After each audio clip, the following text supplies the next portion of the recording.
निवडणुकांसाठी आता प्रत्येकच पक्षाने तयारी सुरू केली आहे। तसंच उपमुख्यमंत्री अजित पवारांचा आज पुण्यात रोड शो सुरू आहे। शहरातील मध्यवस्तीत रोड शोला सुरुवात झाली आहे। तर रोड शो सभेचं आयोजन करण्यात आलं असून दुपारी 4 वाजता पत्रकार परिषद देखील होणार आहे।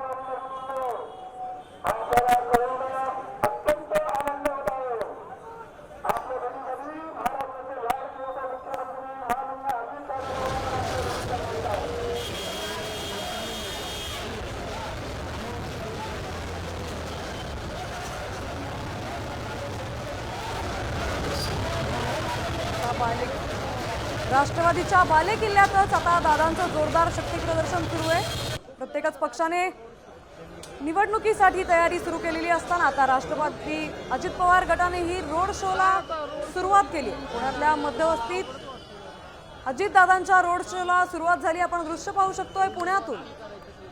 पुणे आणि पिंपरी चिंचवडमध्ये आता राष्ट्रवादीची युती होत असतानाच अजित दादांच्या रोड शोला इथे सुरुवात झाली आहे। तसंच दुपारी पत्रकार परिषद देखील दादा घेणार। रोड शोला मोठ्या प्रमाणात कार्यकर्ते तसंच पदाधिकाऱ्यांची उपस्थिती आपल्याला दिसून येते। राष्ट्रवादी अजित पवार गटाच्या रोड शोला आता पुण्यात सुरुवात झाली आहे।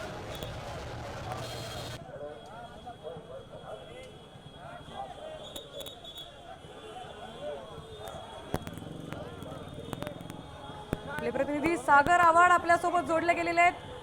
काय परिस्थिती आहे, काय सांगाल सागर?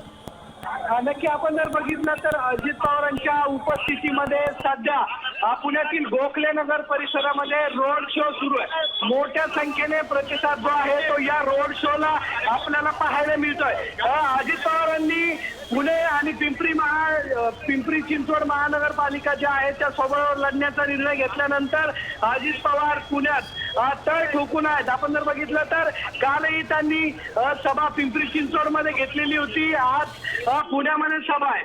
अजितदादांची पुण्यामधली आजची दुसरी सभा आहे आणि हा पहिला रोड शो आहे। त्यामुळं पुण्यातील 4 तासाचा हा रोड शो आता सुरू झालेला आहे।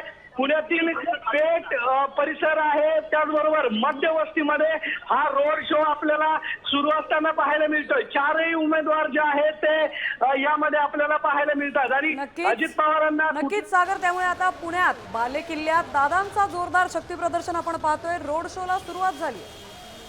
4 तास हा रोड शो चालणार असून दुपारी पत्रकार परिषद देखील घेतली जाणार।